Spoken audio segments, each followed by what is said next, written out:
Here you see newly appointed Speaker of the House, Mike Johnson. And as you see, taking oath of office, he is petitioned by the Constitution checks and balances, which are mandatory by law to take to the floor of the House, of which he did not do in violation of the Constitution.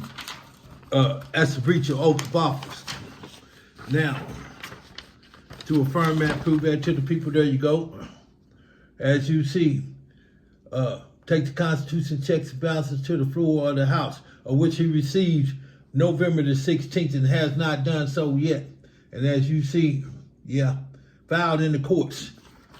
An official order mandate that they be checked for corruption. The system is rigged, refusing to be checked for corruption so they get away with it. That's all three branches of government.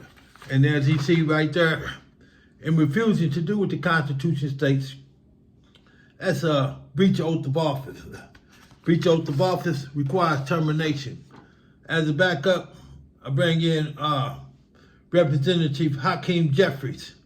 He received it November the 20th. Has not said nothing, has not called a press conference, has not informed the public.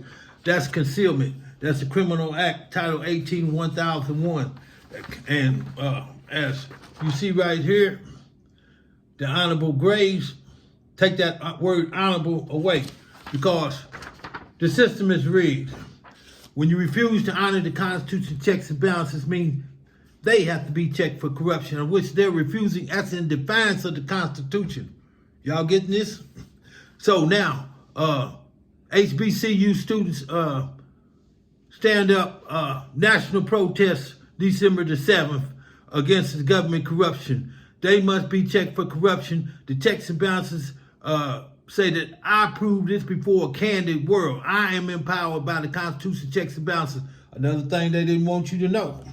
How we get power in the government, other people, by the people, and for the people. When the government is corrupt, it empowers the citizen. And that is me, veteran Jasmine Miller. I proved this before a candid world. At stake, I am empowered to stop inequality, social injustice, and police brutality. And I'm owed $6.75 billion for the United States Supreme Court imposing slavery and continued oppression. They have no intentions to do what is right. Now,